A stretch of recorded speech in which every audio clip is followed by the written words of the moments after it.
Bom, de qualquer maneira, vou fazer aqui a frequência, tá bom? Não, levando em consideração que só vocês aqui. Vamos lá. Dia 13, Guilherme presente. Yasmin, número 10, presente. Lívia, número 15, né? Presente. Isabela Almeida, número 11. Caroline, número 13. Presente, deixa eu ver mais alguém. Só vocês 5, né? Ok. Bom, pessoal, como vocês sabem, aliás, antes mesmo de começar aqui a leitura aqui do material que eu trouxe hoje, vocês, por acaso, leram o que eu coloquei no Google Sala de Aula?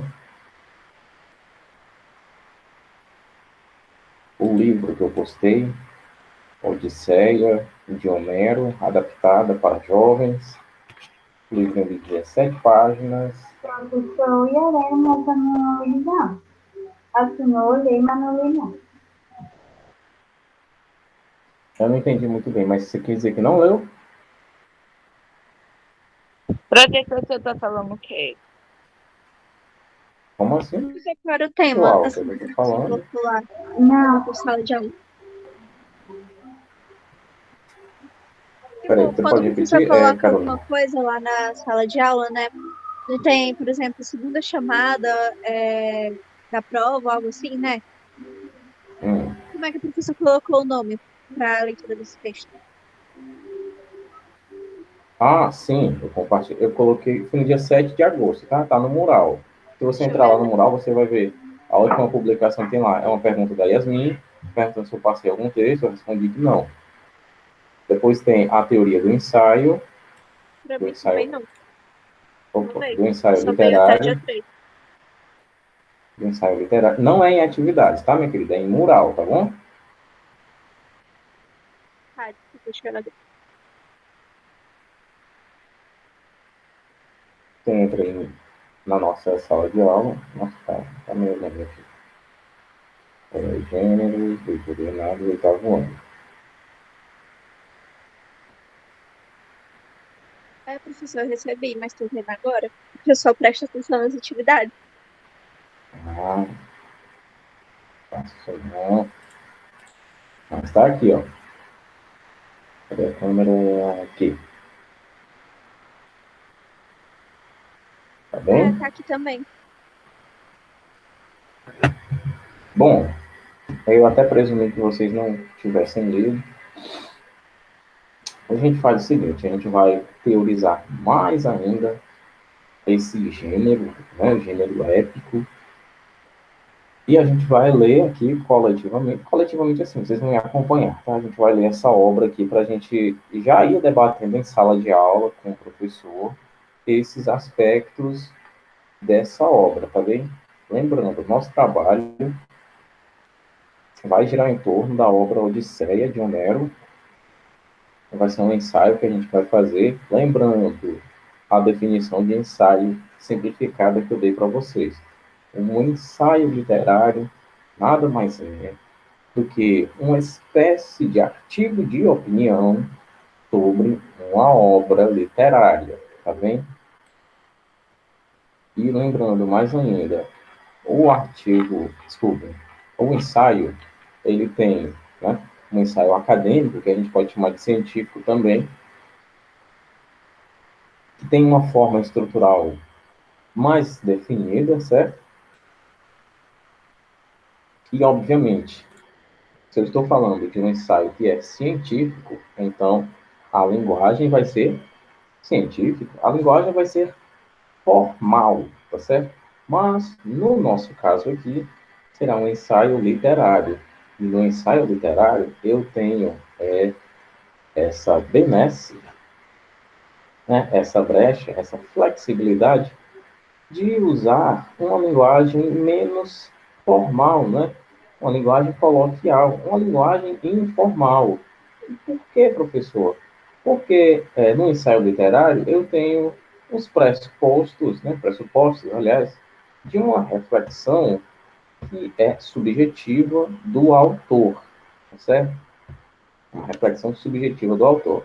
Eu tenho até umas brechas para melhor trabalhar a pessoalidade das minhas reflexões dentro do ensaio que eu irei fazer, já que serão as reflexões profundas e pessoais, né? Serão as reflexões conclusivas de vocês, alunos, sobre uma determinada obra. Pode haver uma maior pessoalidade, né? Bem diferente da redação, que você não pode ter pessoalidade, que você tem que falar com linguagem formal. O ensaio, ele é um pouco mais flexível, né? Dentro do texto dissertativo argumentativo, da redação, você tem esse tanto aqui de possibilidades. Dentro do ensaio literário, você tem mais possibilidades. Você pode usar linguagem formal, você pode usar linguagem informal. Você pode fazer um texto com pessoalidade, você pode fazer um texto com impessoalidade. Na redação, não. Tem que ser formal, tem que ser impessoal, né?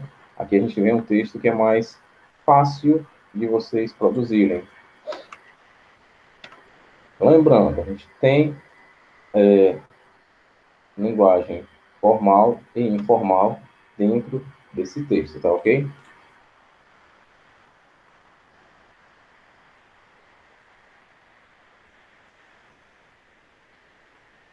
Continuando, ainda sobre a teoria do ensaio, né? Para a gente passar mais para a epopeia, para a gente dar uma lidinha na nossa obra. Já que tem voa aqui. Chegou mais alguém? Ah, Beatriz. Deixa eu colocar aqui sua presença, viu?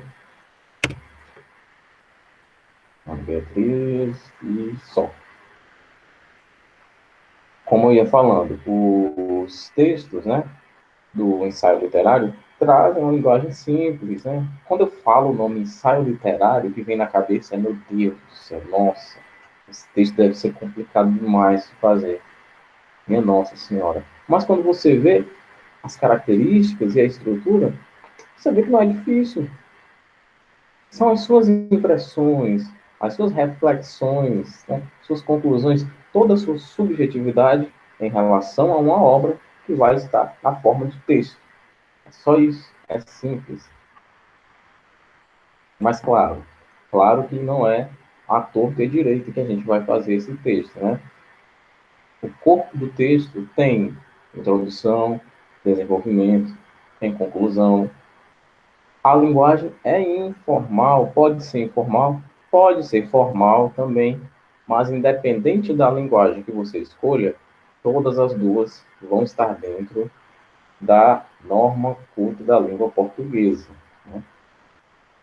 O contexto das palavras que você vai usar só diz respeito a você, mas tem que estar dentro da norma culta, da norma padrão.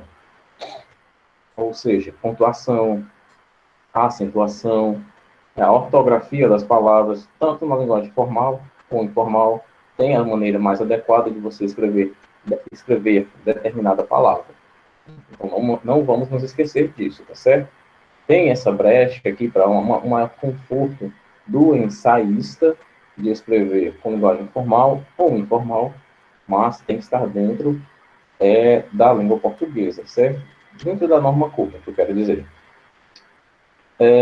De uma certa forma, embora sejam reflexões pessoais, tem que haver coerência e coesão com o texto, tá certo?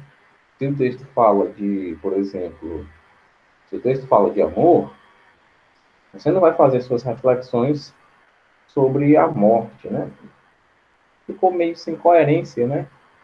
Não tem nada a ver. Tem que ter coerência e coesão entre as suas reflexões e a obra, tá certo? Obviamente, é um texto onde vai haver a sua exposição de ideias, e a gente não pode esquecer de falar que é um texto que, até certo ponto, é problematizador, né?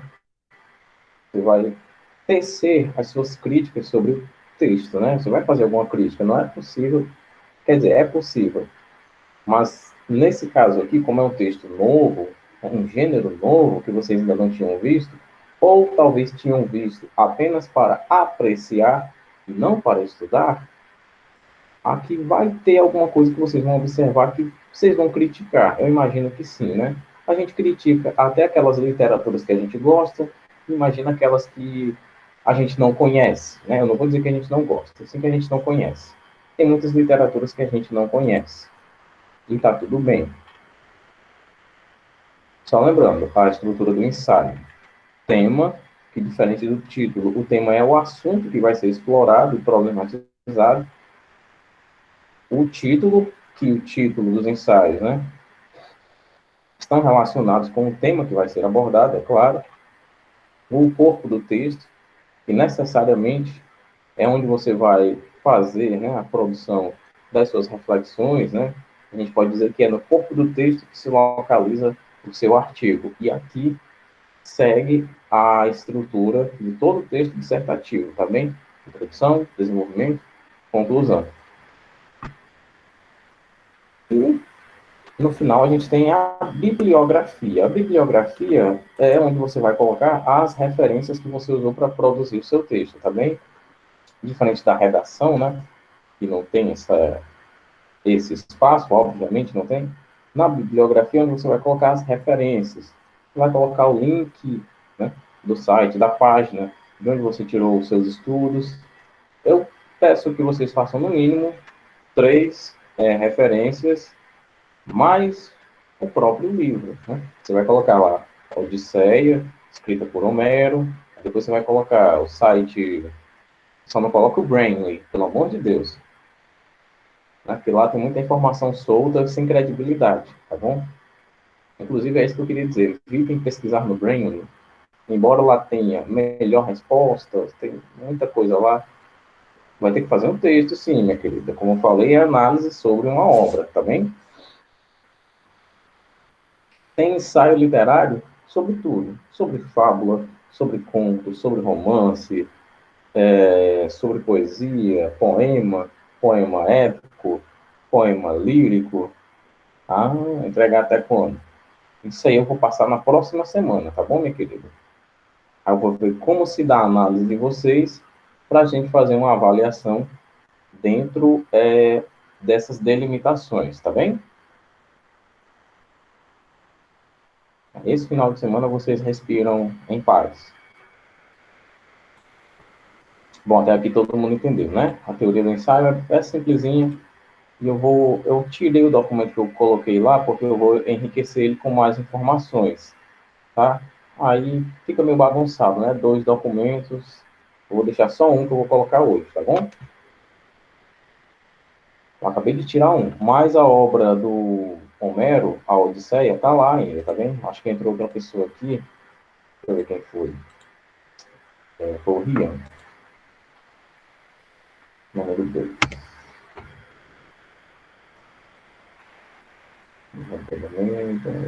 Pronto, ok. Vou ter presença de todo mundo que está aqui. Eu nem posso respirar no fim de semana, eu tenho atividade acumulada. Eu também, minha filha, eu tenho atividade acumulada. Acredite. Eu tenho que desacumular na madrugada. Dá Não dei certo. atividade, professor. Vou entregar os textos do professor passados no fim de semana. Que texto do professor? Não Meus? sei, tipo, já tem passado, entendeu? Ah, sim, era isso que eu queria dizer também, tá? De atividade, mas eu vou entregar, tá bom? Não vou deixar nada pendente. Pronto, é isso aí mesmo, olha só. Principalmente, não, isso vale para todas as minhas disciplinas e as dos outros professores, tá bom? Vamos supor aqui, eu tinha uma atividade com vocês aqui que o prazo era dia 11, hoje já é 13. Eu não vou nem perguntar para o professor Carlos se pode enviar. Porque se o prazo era 11, hoje é 13, já passou o prazo, né? Não, não é bem assim, tá bom? Antes de mais nada, o prazo, como eu sempre falo, o prazo está lá para que as coisas fiquem organizadas, tá bem?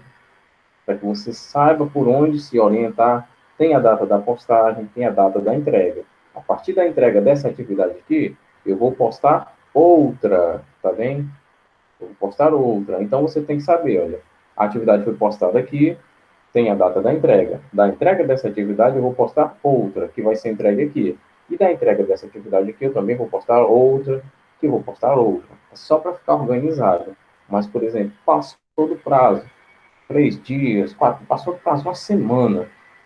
Pode mandar? Pode. Mande. Porque a sua interação com a disciplina chega a ser mais importante do que você respeitar o prazo, tá certo? Até porque a gente reconhece que são várias atividades de vários professores, né? E às vezes são várias atividades de um único professor. É por isso que nas disciplinas de História e Geografia, eu tento dividir a atividade no meio, né?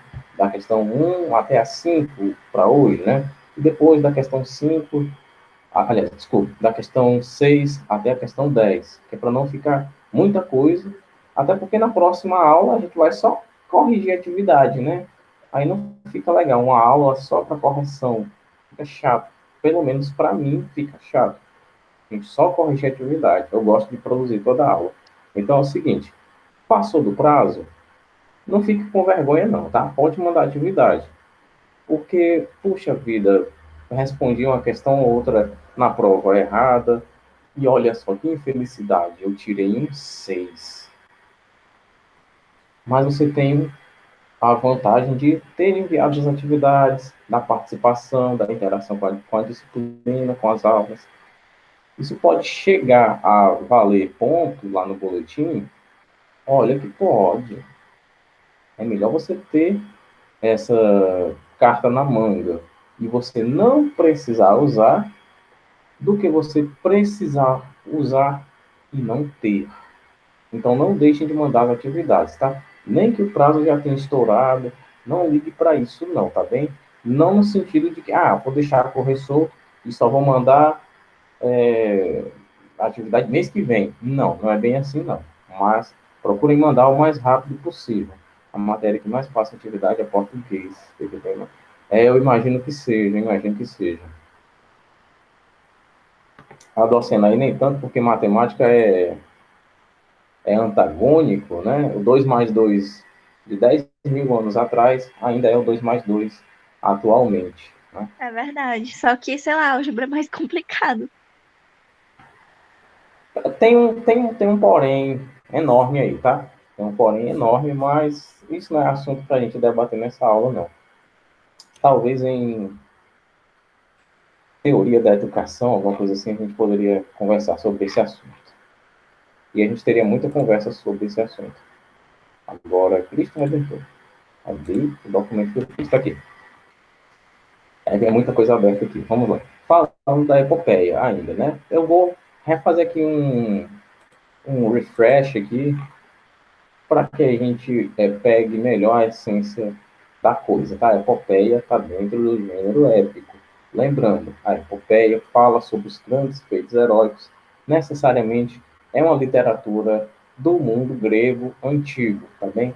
E a gente lembra, né? Vamos lembrar que era a literatura do povo, a literatura do povão mesmo ali. Era uma literatura popular, porque os seus heróis eram heróis populares.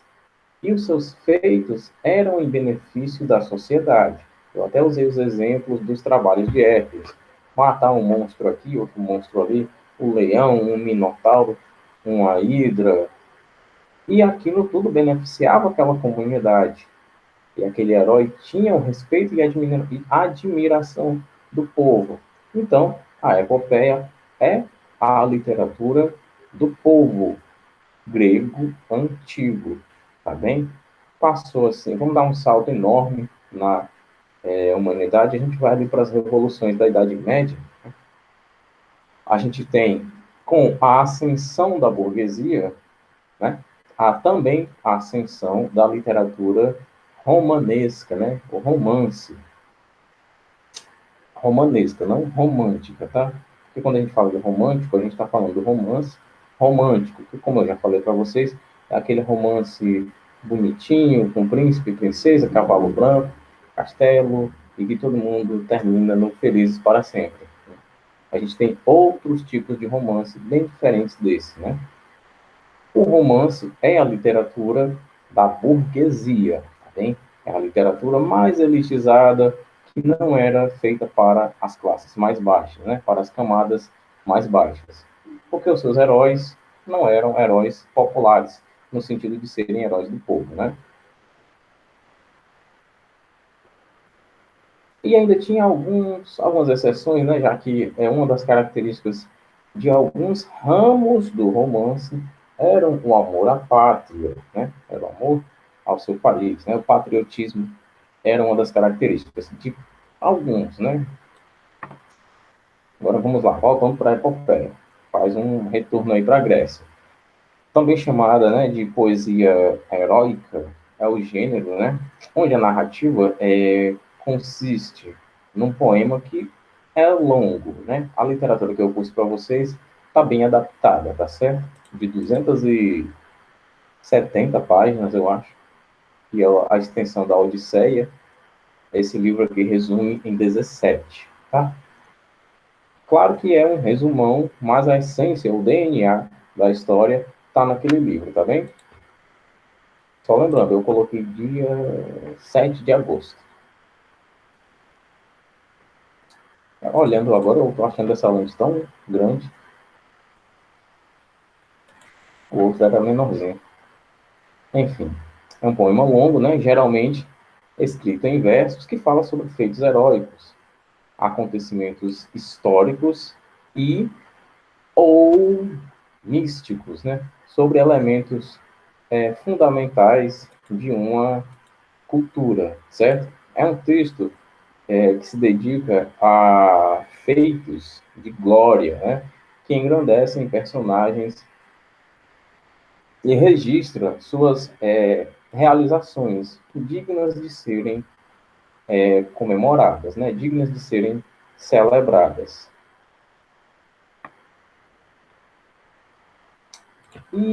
Mas o que é epopeia no seu real sentido, no pé da letra, né? Misturando um pouco da narrativa com o gênero lírico, que é o que a epopeia faz, né? Ela traz na forma de versos, ou seja, a gente já sabe que não vai ser em prosa, né? Obviamente. Talvez em tópicos, alguns, né? Fatos históricos ou não, né? É porque o Hércules, por exemplo, Teseu não matou o Minotauro de verdade, né? Tenha consciência. Claro que isso não aconteceu. Combinadas a esse pano de fundo mitológico, né? Como, por exemplo, é o caso da obra Os Lusíadas, de Luís Vaz de Camões, que ele fala da empreitada das grandes navegações portuguesas, que foi um acontecimento histórico, né?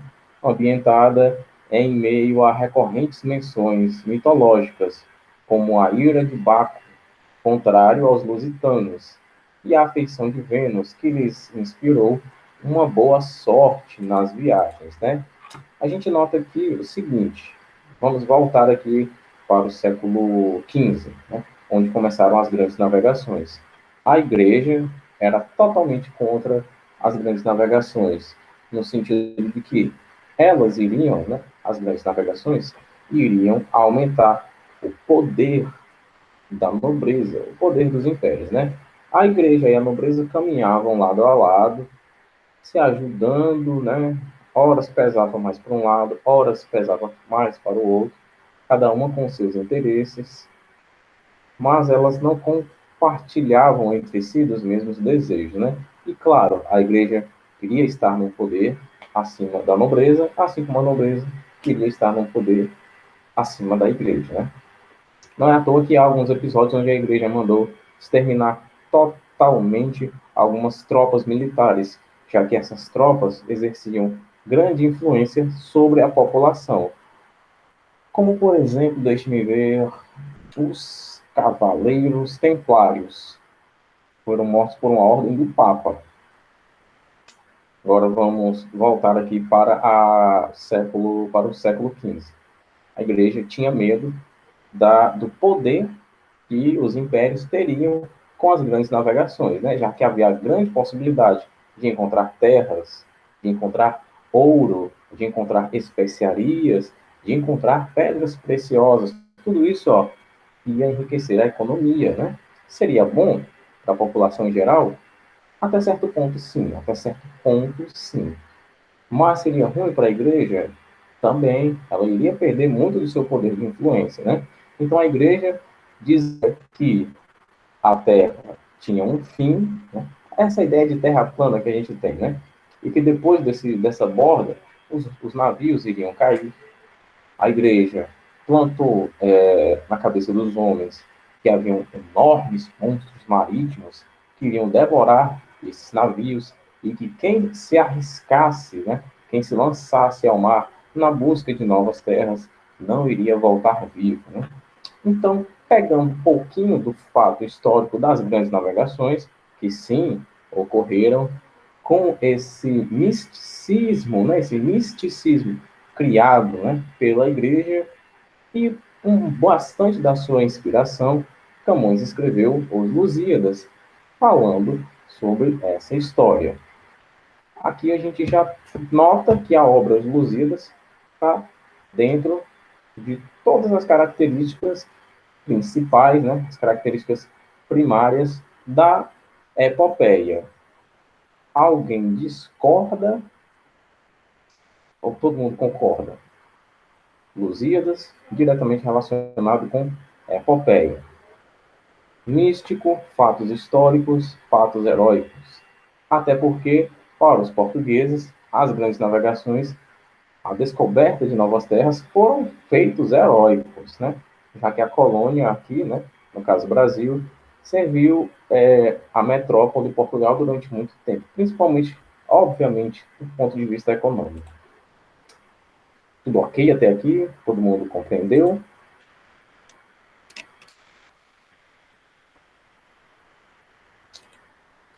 Cadê vocês, pessoal? Ficaram em silêncio porque eu fico até encabulado quando vocês não falam nada, que eu penso que estão rindo de mim. Estou dizendo, olha aí. O que eu falei?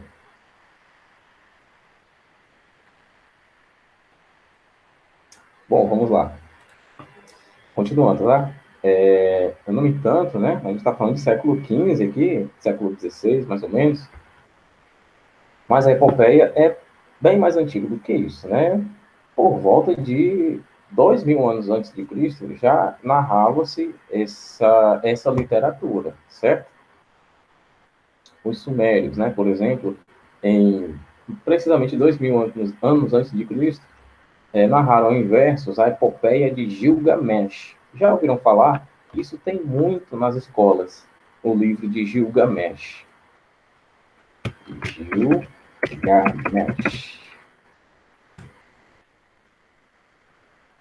Eu li isso aqui quando eu era criancinha.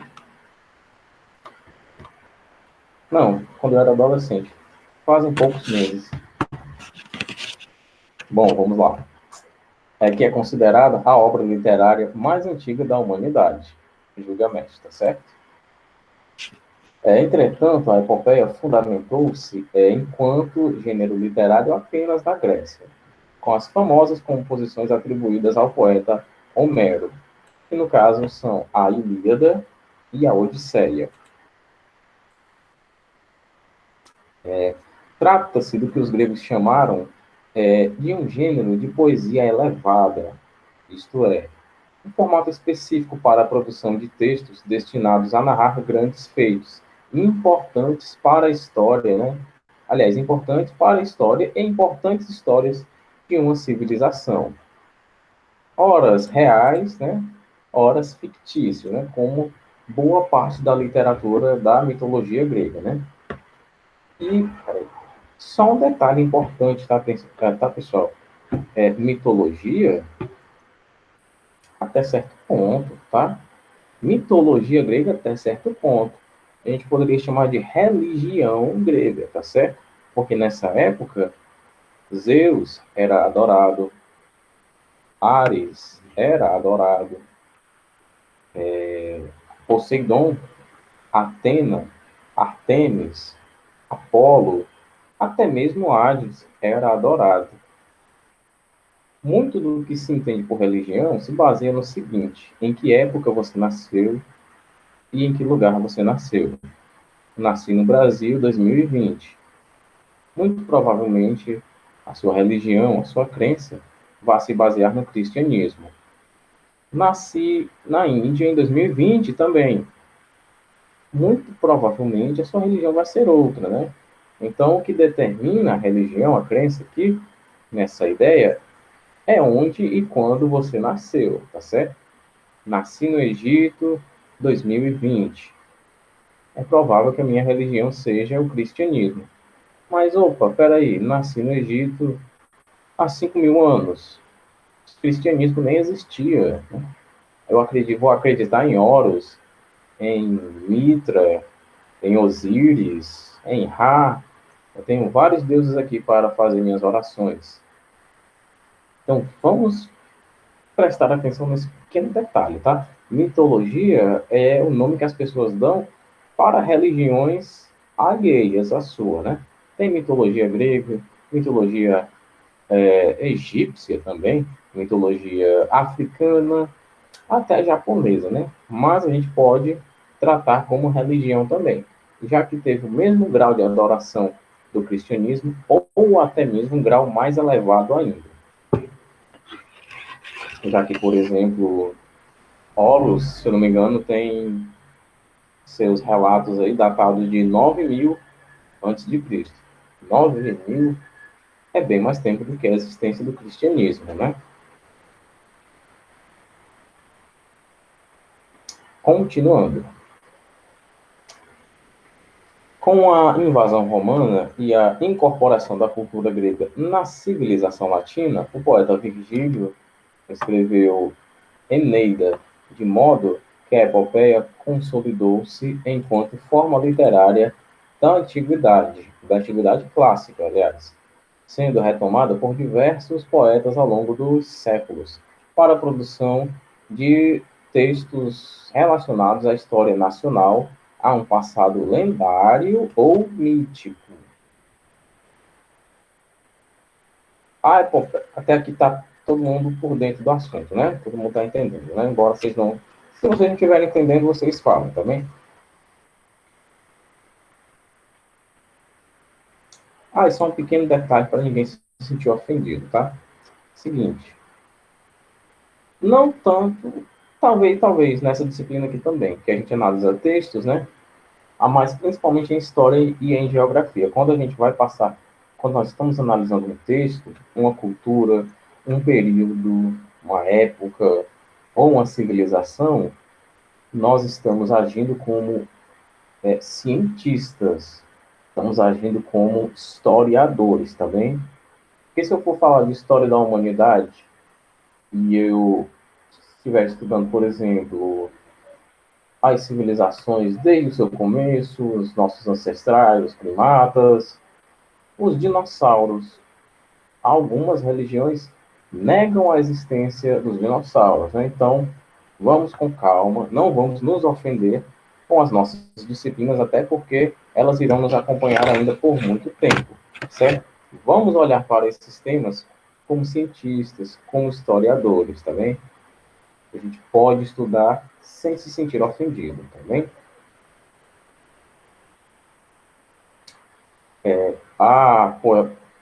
Desculpa, a epopeia de Gilgamesh, que também é conhecida como Épico de Gilgamesh, é escrita provavelmente, como eu já havia falado, 2000 a.C., né? É um antigo poema da Mesopotâmia, que relata o dilúvio em Acádio.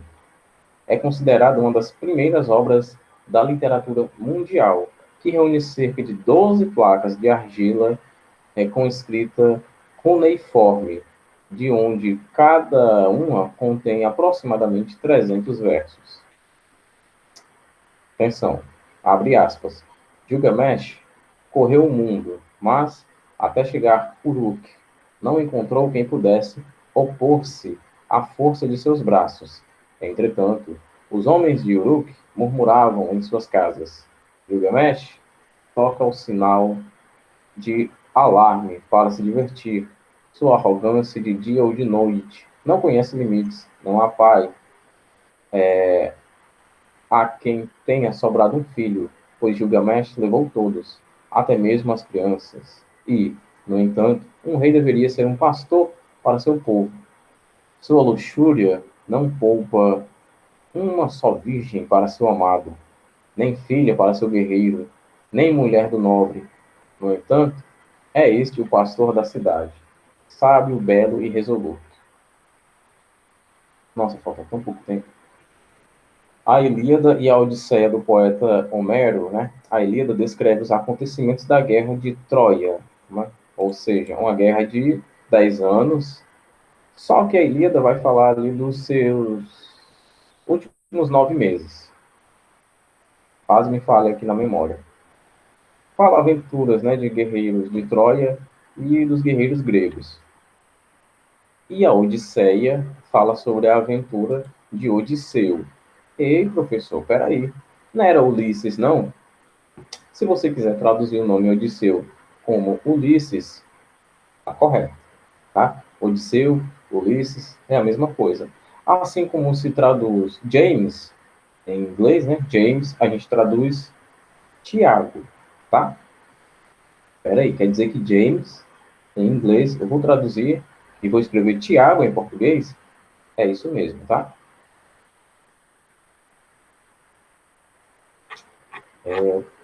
Falta só um minuto. Vamos só dar uma lidinha aqui nos aspectos temáticos, né?